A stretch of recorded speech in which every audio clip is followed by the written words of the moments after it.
अशोक और कविता की प्रेम कहानी। अशोक मारवाड़ी समाज का एक साधारण लड़का था जो अपने पिता की छोटी सी दुकान संभालता था। वह मेहनती और ईमानदार था। दूसरी तरफ कविता एक अमीर परिवार की लड़की थी जो एक बड़े कॉलेज में पढ़ती थी।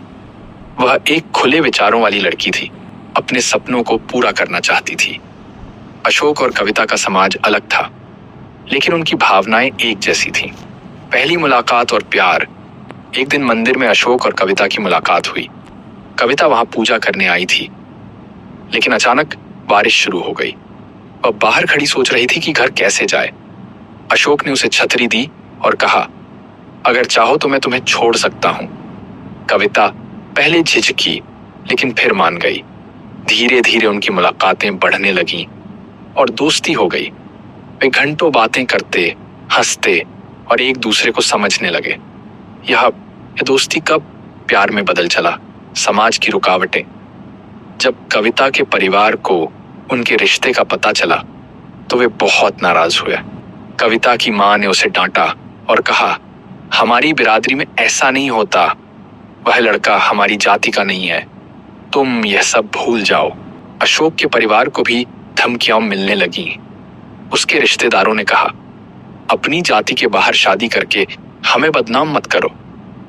अशोक और कविता बहुत दुखी थे, लेकिन उन्होंने अपने प्यार को बचाने का फैसला किया।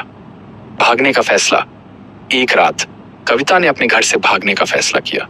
अशोक पहले डर रहा था, लेकिन कविता ने कहा, अगर हम साथ हैं तो कोई हमें अलग नहीं कर सकता।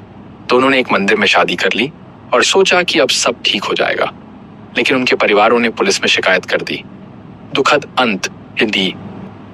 पुलिस ने अशोक को पकड़ लिया और कविता को जबरदस्ती उसके घर भेज दिया। कविता के माता पिता ने जल्दबाजी में उसकी शादी किसी और से तय कर दी। कविता यह सहन नहीं कर पाई। उसने एक रात आत्महत्या कर ली। जब अशोक को यह खबर मिली तो वह भी टूट गया और उसने अपनी जान दे दी। सीख।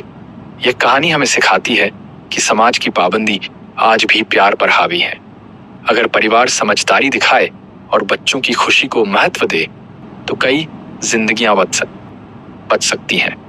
प्यार जाति या समाज नहीं देखता, वह सिर्फ दिल से जुड़ता है। दोस्तों, ये कहानी अच्छी लगी है तो मेरे इस चैनल को सब्सक्राइब और ऐसे ही कहानी सुनाने के लिए मेरे वीडियो के और वीडियो देखिए।